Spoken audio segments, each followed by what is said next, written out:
Guhaye ikaze nshuti muvandimwe wahisemo gukurikirana Wisdom Official, aho tukugezaho ibiganiro bitandukanye, amateka, ubukungu ndetse na politike.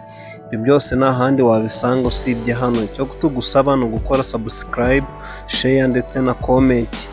Kandi niba wagezeho ukaba warabikoze, turagusaba kugira ngo ugumoye. Ese Ngarama iki yakoze kugira ngo bamwitirire uru rutare? Uyu munsi iri zina rigaruka mu mpapuro nyinshi z'ibitabo, aho tubona izina Ngarama ndetse n'uru rutare. Ese bihuriye hehe? Byose turabikugezaho. Urutare rwa Ngarama uyu munsi ruherereye mu karere ka Gatsibo, aho ni mu murenge wa Ngarama mu kagari ka Ngarama, kandi mu mudugudu wa Ibare mu ntara y'Iburasirazuba.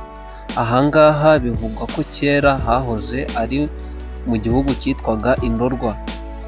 Ahangaha kandi hakaba harabereye ibikorwa bikomeye by'umwami wa kabiri Ruganzu Ndoli, aho bivugwa yuko ibirenge bigaragara kuri uru rutare ari iby'uwo mwami. Kandi amateka y'uru rutare abasheshe akanguhe bagerageje kutubwira neza yuko atangira mu kinyejana cya 16, ariko nanone umugabo witwa Ngarama we bivuga ko yabayeho mu kinyejana cya 18 cyangwa se ikinyejana cya 19, akaba aribwo amateka yatangira. Ese byagenze ute kugira ngo uyu mwami amateka ye ahure n'uyu nguyu Ngarama? Byose twabigucukumburiye tubivumuze. Ubundi bivugwa ko umwami yari atuye i Gatsibo k'Imitoma k'Abazira ku Mungo. Ahangaha akaba yaraturwaga amakoro cyangwa se amaturo abagaragu bakuye impande n'impande mu gihugu. Umunsi umwe rero umwami yaje kugira ikibazo cyo kwibaza impamvu abagaragu baturukaga mu gice cy'Umutara batakizana amaturo. Hanyuma abaja be bamubwiye neza yuko ikibazo ari nta kindi, ari igisiga cyitwa Saruhara rwa Nkomokomo cyazengereje abantu, gisigaye gituma batakizana amakoro ndetse kikaba kinabica. Byari bibaye ikibazo rero ibwami, aho bari bagiye guhangayikishwa n'uburyo bazica icyo gisiga Saruhara rwa Nkomokomo.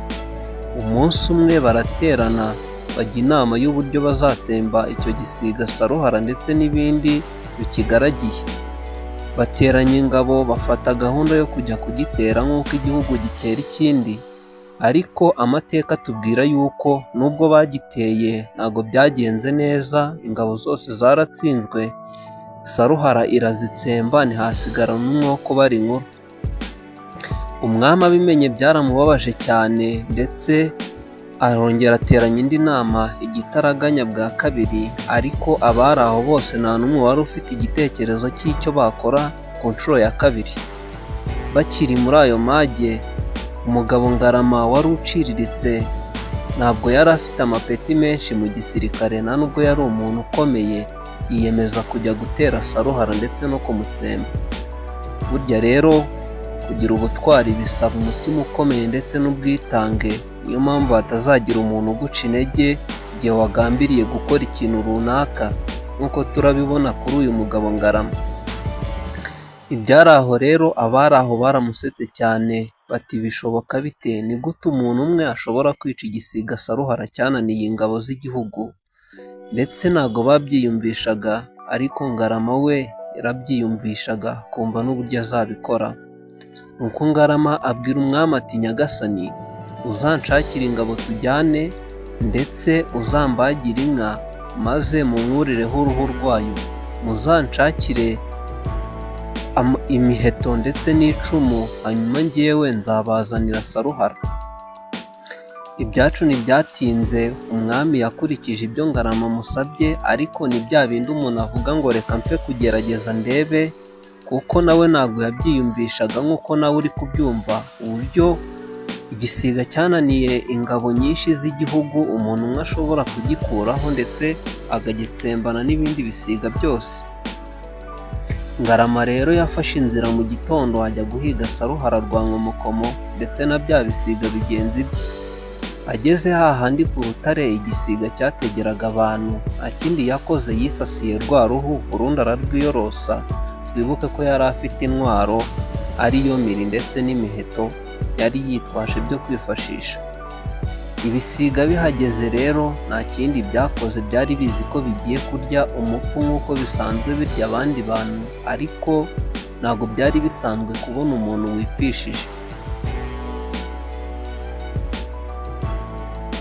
Ibisiga byungirije Saruhara bigeze kuri Ngarama bitinya kumurya kubera uburyo yipfishije, bijya gutanga raporo ku gisiga gikuru aricyo Saruhara. Saruhara birayibwira biti uriya mupfu rwose yipfishije, ariko twabonye tutamurya ntabwo twashobora kumurya. Saruhara iratangara cyane, yibaza impamvu bariye abapfu benshi ariko uwo nguwo akaba abananiye. Saruhara imanukana n'ibindi bisiga harimo icyitwaga Sakabaka, isaba Sakabaka kujya kurya icyo uwo muntu wari wipfishije. Sakabaka n'akanyamuneza kenshi iramanuka izi ko igiye kurya Ngarama, ariko igihe kigera kuri Ngarama, Ngarama agaranzura ijisho.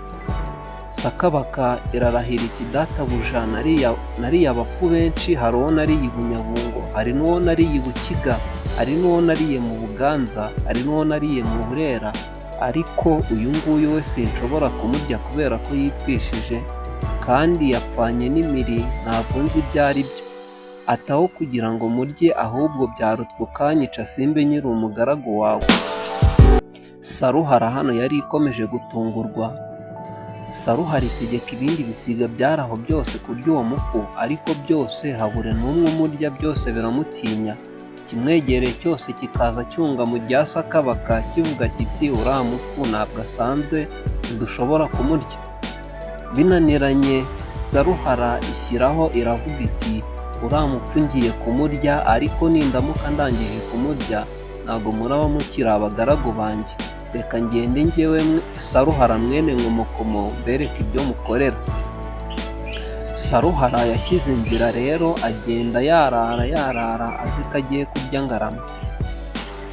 Saruhara igeze kuri Ngarama, Ngarama yayibonye ayikubita ya miri, ayongeza n'indi. Saruhara yihonda hasi, ariko irazamuka igira ngo imutere inzara, kuko yari ifite inzara nyinshi yakoresheje iry'abantu.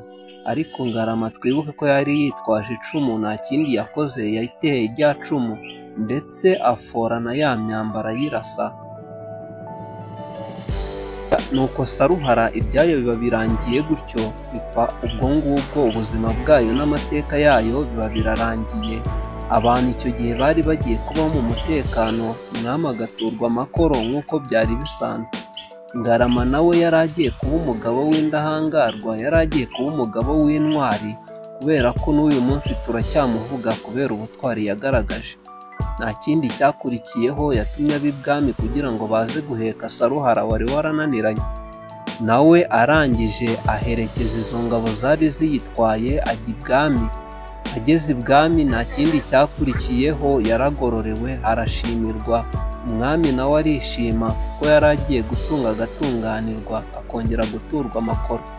Nshuti muvandimwe rero we wabanye natwe, niba hari amakuru menshi ukeneye ushobora gusoma igitabo cyitwa Amateka y'ahantu ndangamurage. Icyo ngicyo cyasohokeye i Huye mu mwaka w'ibihumbi 2023. Turagusaba kandi kugira ngo ukomeze gusharinga iyi video ndetse n'ukora like na comment kugira ngo dukomeze kujya tubana no mu bindi biganiro bizakurikiraho.